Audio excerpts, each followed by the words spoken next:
நண்பர்கள் அனைவருக்கும் வணக்கம். இந்த மாதிரி சம்மர் சீசனில் மொட்டை மாடியில் செடிகள் வளர்க்குறதே பெரிய சவாலான விஷயம்தான். செடி வகை காய்கறிகள்னால் ஓரளவுக்கு தாக்கு பிடிச்சி வந்துடும். அதே கொடி வகை காய்கறிகள் வளர்க்கும்போது கொஞ்சம் கஷ்டமாக தான் இருக்கும். நம்ம மாடி தோட்டத்தில் இந்த வருஷம் இந்த சம்மர்லேயும் கொஞ்சம் கொடி காய்கறிகள் பயிரிடலாம் அப்படின்றதுக்காக புடலங்காய், பீர்க்கங்காய்லாம் போட்டு விட்டுருந்தேன். என்னதான் நம்ம 2 வேளை தண்ணி பாய்ச்சினாலும் மதிய நேரத்தில் அடிக்கிற வெயிலில் இந்த செடிகள்லாம் ரொம்பவே வாடி போயிடுது. அதனால் இதுக்கு ஒரு மிஸ்ட் சிஸ்டம் ரெடி பண்ணி பார்க்கலாம் அப்படின்னு தோணுச்சு. இதுக்காக சில மிஸ்ட் நாசில்லாம் வாங்கியிருந்தேன். சரி, இந்த மிஸ்ட் நாசில் நம்ம மாடி தோட்டத்துக்கு எது கம்ஃபர்டபுளாக இருக்கும் அப்படின்னு தெரியல. அதனால் ஒரு 3 வகையான நாசில் செலக்ட் பண்ணி வாங்கியிருந்தேன். அதில் 3 வகையான நாசிலையும் நான் பார்த்தீங்கன்னா இன்றைக்கி இன்ஸ்டால் பண்ணி காமிக்க போகிறேன். இந்த 3 வகையான நாசிலில் எது நம்ம மாடி தோட்டத்துக்கு ரேட்டு கொஞ்சம் குறைவாக இருக்குது, எது கொஞ்சம் எஃபிஷியன்ஸாக இருக்குன்றதையும் இந்த வீடியோவோட எண்டில் உங்களுக்கு எக்ஸ்பிளைன் பண்ண போகிறேன். இந்த மிஸ்ட் ஸ்ப்ரே சிஸ்டத்துக்காக தனியாக நம்ம பம்ப் எதுவும் வாங்க போகிறதில்ல. நம்ம மாடி தோட்டத்தில் ஏற்கனவே ஹோம்மேடு ஸ்ப்ரேயர் வச்சுருக்கீங்களா, அந்த ஸ்ப்ரேயர்லேருந்து தான் டைவர்ட் பண்ணி இதுக்கு மிஸ்ட் சிஸ்டம் ரெடி பண்ண போகிறேன். நம்மக்கிட்ட ஆல்ரெடி பேட்டரி ஸ்ப்ரேயரோ அல்லது பவர் ஸ்ப்ரேயரோ இருந்ததுன்னா அதுலேருந்து சில ஓஸ் கனெக்ட் பண்ணி இந்த மாதிரி மிஸ்ட் சிஸ்டத்தை நம்ம ரெடி பண்ணிக்கலாம். ரொம்ப வெயிலாக இருக்கிற நேரத்தில் சும்மா ஜஸ்ட் ஒரு 2 நிமிஷம் மிஸ்ட் ஆன் பண்ணி விட்டோம்னா கொஞ்சம் ஏரியா ரொம்ப ஹீட்டாக இருக்கிறத கொஞ்சம் கூல் பண்ணி கொடுக்கும். அப்போது இந்த மாதிரி செடிகள் ரொம்ப வாடி போகிறது குறையும். என்னென்னா செடி பார்த்தீங்கனாலே உங்களுக்கு பார்த்தீங்கன்னா தெரியும் இந்த பீர்க்கங்காய் செடி எந்த அளவுக்கு வாடி போயிருக்குன்னு சொல்லிட்டு. என்ன தான் நமக்கு செடிக்கு தண்ணி ஊற்றினாலும் மறுபடியும் நைட் டைம் வந்தாலும் அது பகலில் ரொம்ப வாடினது ரெக்கவர் ஆகிறதுக்கு ரொம்ப லேட் ஆகுது. ஆனால் இந்த மாதிரி மிஸ்ட் சிஸ்டம் ரெடி பண்ணோம்னா கொஞ்சம் பாதிப்புகள் குறையும் அப்படின்றதுக்காக தான் இந்த முயற்சி. இப்போது நம்மகிட்ட இருக்கக்கூடிய இந்த 3 டைப்பான நாசிலையும் நான் இன்ஸ்டால் பண்ணி காமிக்கிறேன். இந்த 3 நாசிலில் எது கொஞ்சம் சீப் அண்ட் பெஸ்ட்டாக இருக்குது, எது இன்ஸ்டால் பண்ணுறதுக்கும் கொஞ்சம் ஈஸியாக இருக்குது அப்படின்றத பற்றி பார்க்கலாம்.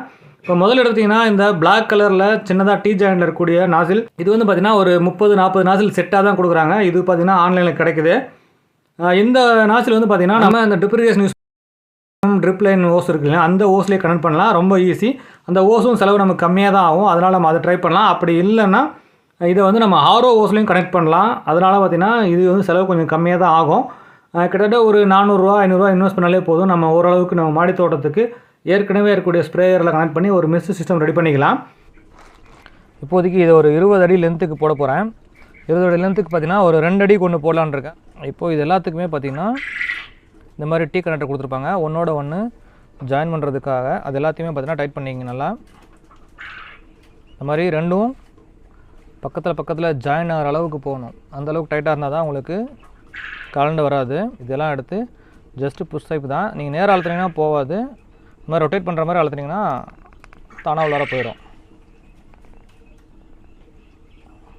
கரெக்டாக புஷ் பண்ணி ஓரளவுக்கு உள்ள வரைக்கும் அழுத்திக்கங்க.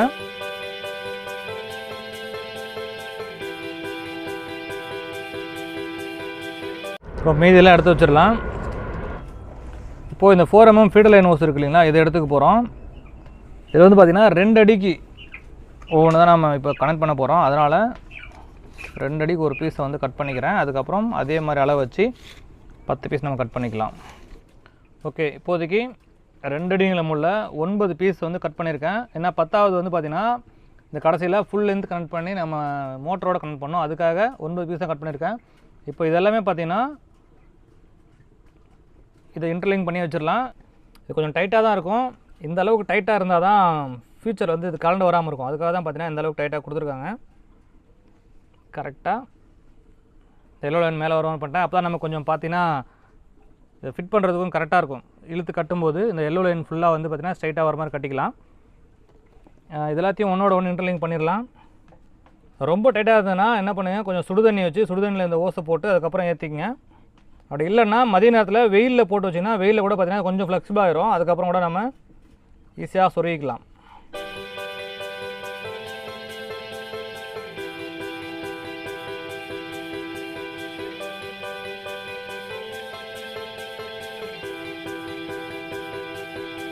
இப்போ நமக்கு பார்த்திங்கன்னா மொத்தம் 10 நாசிலும் பக்காவாக ரெடி ஆயிடுச்சு. இப்போ இதை பார்த்திங்கன்னா நம்ம சும்மா ஒரு சாம்பிள் மாதிரி இங்கே ஃபிக்ஸ் பண்ணி மோட்டர் ரன் பண்ணி பார்க்கலாம். அதுக்கப்புறம் நாளைக்கு செடிகளுக்கு மேலே இதை இன்ஸ்டால் பண்ணிக்கலாம்.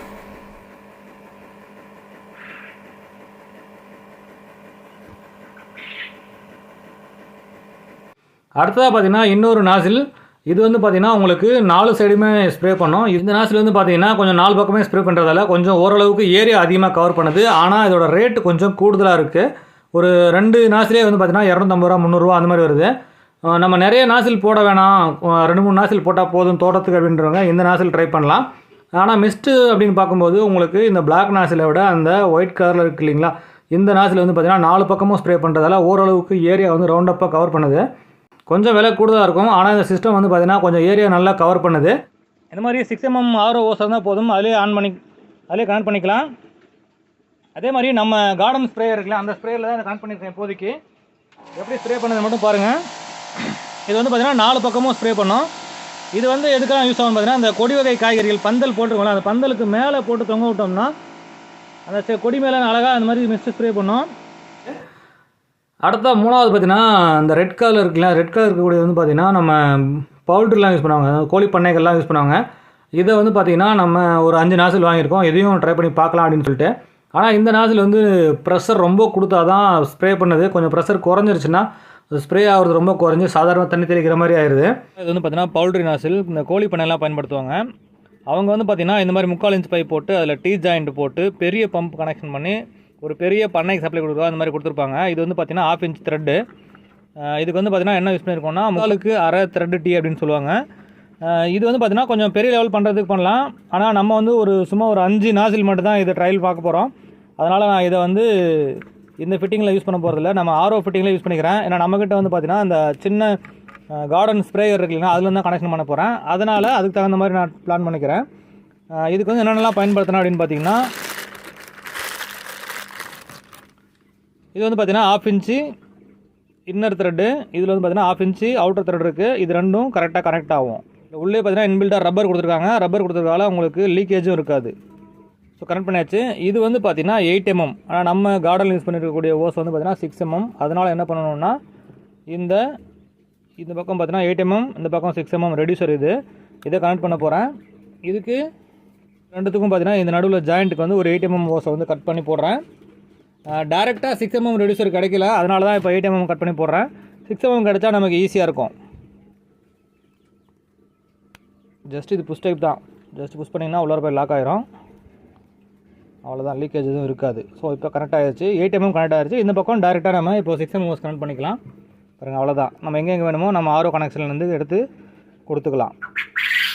இப்போ வந்து பார்த்திங்கன்னா இது எல்லாத்தையும் நம்ம மேலே இன்ஸ்டால் பண்ணிவிட்டு அதுக்கப்புறம் எப்படி இருக்குன்னு செக் பண்ணலாம்.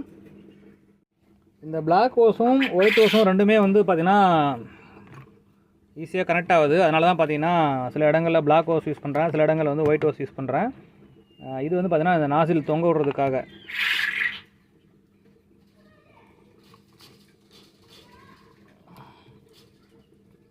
இதை ரிமூவ் பண்ணுறதுக்கு பாருங்கள், இந்த நாபை அழுத்தி பிடிச்சிட்டு இது பண்ணால் வந்துடும். இதில் வந்து பார்த்திங்கன்னா லாக் சிஸ்டம் கொடுத்துருக்காங்க ஒரு சில இதில். இந்த ப்ளூ கலரில் இருக்குது பார்த்திங்கன்னா, இதுதான் லாக்கு. இந்த ப்ளூ கலர் லாக்கை எடுத்துகிட்டு தான் நம்ம ரிமூவ் பண்ண வேண்டியிருக்கோம். ஒரு சில மாடலில் வந்து பார்த்திங்கன்னா இந்த மாதிரி லாக் எல்லாமே கொடுத்துருப்பாங்க. இதில் வந்து பார்த்திங்கன்னா லாக் கிடையாது, டைரெக்டாக வந்து அப்படியே புஷ் பண்ணி இழுத்துக்கலாம். ஸோ இப்போ நம்ம இதை எடுத்துக்கலாம். கொடியில் எந்த அளவுக்கு வாடி இருக்கு பாருங்கள். இந்த பவுல்ட்ரி நாசில் வந்து பார்த்திங்கன்னா அந்தளவுக்கு எஃபிஷியன்சியாக இல்லை. இதுக்கு மட்டும் தனி பவர் கொடுத்தா வேணும்னா இது ஒர்க் ஆகுது. நான் இப்போ செக் பண்ணி காட்டுறேன் பாருங்கள். இப்போ மொத்தமாக காமனாக எல்லாத்துலேயும் ஓப்பன் பண்ணால் இதுக்கு ப்ரெஷர் பத்தலை. மற்ற லைனை ஆஃப் பண்ணிவிட்டு அதுக்கப்புறம் வந்து இதை ஆன் பண்ணி காமிக்கிறேன். இப்போ வந்து பார்த்திங்கன்னா நல்லா ப்ரெஷர் இருக்குது.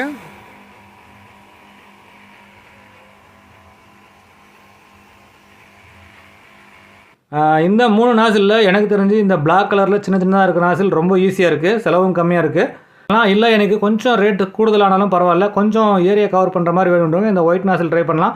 எனக்கு தெரிஞ்சு இந்த பவுல்ட்ரி நாசில் வந்து மாடி தோட்டத்துக்கு சூட் ஆகாதுன்னு தான் நினைக்கிறேன். நான் ட்ரையலுக்காக வாங்கியிருந்தேன்.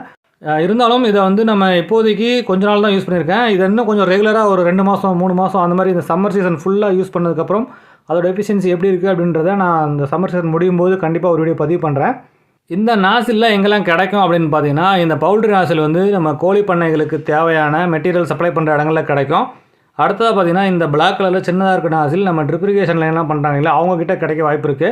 அப்படி இல்லை நம்ம இதெல்லாம் தேடி போக முடியாது அப்படின்றவங்க ஆன்லைனில் சர்ச் பண்ணலாம். ஆன்லைனில் அமேசான், ஃப்ளிப்கார்ட் மாதிரி வெப்சைட்டில் நிறைய இடத்துல இருக்குது. நான் வந்து பார்த்தீங்கன்னா ஆன்லைன் லிங்க்கும் தேவைப்பட்டால் கொடுக்குறேன், வேணுன்றவங்க செக் பண்ணி பாருங்கள். ஏற்கனவே ப்ரெஷர் பம்ப் வச்சுருக்கோங்க. அந்த ப்ரெஷர் பம்ப்லேயே ஒரு டீ ஜாயின் போட்டு அதில் ஒரு வால்வ் வச்சிட்டோம்னா வேணும்னும் போது நம்ம கார்டன் ஸ்ப்ரேயராகவும் யூஸ் பண்ணிக்கலாம். அதே பார்த்தீங்கன்னா இந்த மிஸ்ட் ஸ்ப்ரேக்கும் யூஸ் பண்ணிக்கலாம். ஒரே ஒரு டீ ஜாயின் போட்டு 2 வால்வ் போட்டோம்னா நம்ம வேணும் போது எந்த பக்கம் வால்வ் வேணுமோ அதை ஓப்பன் பண்ணிக்கலாம். அப்படி இல்லை உங்கள்கிட்ட ஏற்கனவே கார்டன் ஸ்ப்ரேயர் இல்லை அப்படின்றவங்க நீங்கள் புதுசாக ஒரு ஸ்ப்ரேயர் வாங்க வேண்டியிருக்கும். உங்கள் ஏரியா கொஞ்சம் சின்ன ஏரியாவாக இருந்ததுன்னா சிங்கிள் பம்ப் வாங்கிக்கலாம், அல்லது கொஞ்சம் பெரிய கார்டனாக இருக்குது அப்படின்னா டபுள் பம்ப் வாங்கி பயன்படுத்திக்கலாம். இப்போதைக்கு இது வந்து எல்லாமே மேனுவலாக தான் பண்ணியிருக்கேன். மதிய நேரத்தில் ஓப்பன் பண்ணி விடுற மாதிரி பண்ணியிருக்கேன். இதே இன்னும் கொஞ்சம் ஆட்டோமேட்டிக்காக பண்ணலாம். ஆனால் ஆட்டோமேட்டிக்காக பண்ணால் கொஞ்சம் செலவாகும். அப்படி ஆட்டோமேட்டிக்காக பண்ணுறதுக்கு எந்த அளவுக்கு சீப்பாக பண்ண முடியும் அப்படின்றத நம்ம ட்ரை பண்ணி பார்த்துட்டு அதுக்கப்புறம் அதில் எப்படி இருக்குன்றத செக் பண்ணிவிட்டு அதுக்கப்புறம் வேணால் இன்னொரு வீடியோ பதிவு பண்ணுறேன். உங்கள் தோட்டத்துலையும் இந்த மாதிரி மிஸ்ட் ஸ்ப்ரே சிஸ்டம் பண்ணணும் அப்படின்னு தோணுச்சுன்னா நீங்களும் ஃபஸ்ட்டு ஒரு பேசிக் லெவலில் ட்ரை பண்ணி பாருங்கள். அதோட எஃபிஷியன்சி நல்லா இருந்ததுன்னா அடுத்து பெரிய லெவல் போய்க்கலாம். அதிகமாக செலவு பண்ணி மாடி தோட்டம் ஃபுல்லாகவே மிஸ்ட் ஸ்ப்ரே சிஸ்டம் போட்டு அதுக்கப்புறம் அதனால் நமக்கு பயனளிக்கலை அப்படின்னா நமக்கு பண்ண செலவு வீணாக போயிடும். அதனால் முதல்ல கொஞ்சமாக ட்ரை பண்ணுங்கள். அதுக்கப்புறம் உங்களுக்கு சக்ஸஸ் ரேட் இருந்ததுன்னா கூடுதலாக நீங்கள் தேவைப்பட்டால் வாங்கி இன்ஸ்டால் பண்ணிக்கலாம். இது எல்லாமே வந்து நம்மளே ரொம்ப சிம்பிளாக பண்ணக்கூடியது தான். நம்மளே பண்ணும்போது தரமாகவும் செஞ்சுக்க முடியும், செலவையும் குறைச்சிக்க முடியும். இந்த தகவல் உங்களுக்கு பிடிச்சிருந்தா லைக் பண்ணுங்கள், உங்கள் நண்பர்களுக்கும் தேவைப்பட்டால் ஷேர் பண்ணுங்கள். இது வரைக்கும் நம்ம சேனலை சப்ஸ்கிரைப் பண்ணாமல் இருந்தீங்கன்னா மறக்காமல் சப்ஸ்கிரைப் பண்ணிங்க. மீண்டும் ஒரு நல்ல பதிவில் சந்திக்கலாம். நன்றி, வணக்கம்.